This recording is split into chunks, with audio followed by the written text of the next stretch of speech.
Je vous le dis tout de suite. Je préférerais que, effectivement, la prévention soit beaucoup plus développée dans notre pays.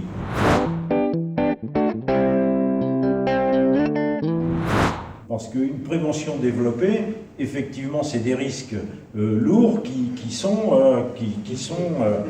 détectés bien plus tôt et qui sont en passe d'être... voilà, il y a moins de risques de mourir de maladie. Mais par contre, sur le financement, il a été clair. Vous allez gagner de l'argent, les actifs. Il y en a encore, il y en a dans la salle quand même. Il y a quelques actifs chez nous. Parce qu'il va baisser les cotisations, lui, ce qu'il appelle les charges sociales salariales. Il a bien intégré le mot charge. Ah oui, il va les baisser de 3,1%. Ce qui devrait vous donner une augmentation, d'après lui, de 250 €. C'est un calcul fait en fonction du salaire qu'on touche. Hein. Voilà, en fonction du salaire, c'est une moyenne. Oui, c'est une moyenne. Mais en même temps, il va augmenter la CSG de 3,1%. Oui. Voilà, donc, moi, je suis opposé à la CSG parce que pour moi, la CSG, c'est pas une cotisation, c'est un impôt.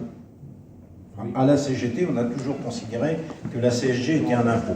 Parce que contrairement à ce que l'on croit, ou à ce qu'on nous a déclaré, ça touche un peu les revenus financiers, mais très peu par rapport aux revenus salariaux.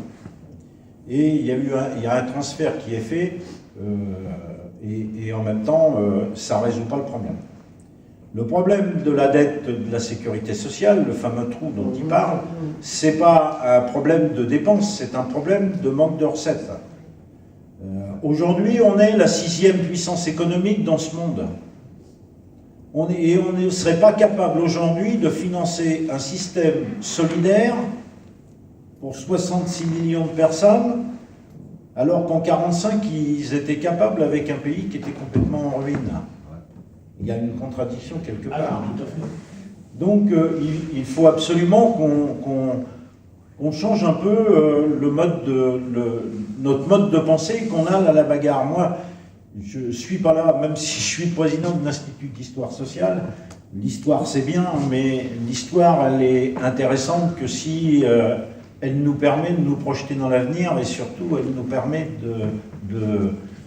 d'aller plus loin, d'avoir de nouveaux acquis et de rendre les gens beaucoup plus heureux. Et c'est à ce titre-là que je suis là ce soir. Je ne vais pas vous refaire l'histoire, ils l'ont fort bien définie dans le film. Je ne vais pas vous la refaire, mais par contre, discuter avec vous de ce qu'on est en capacité de faire demain, ça m'intéresse.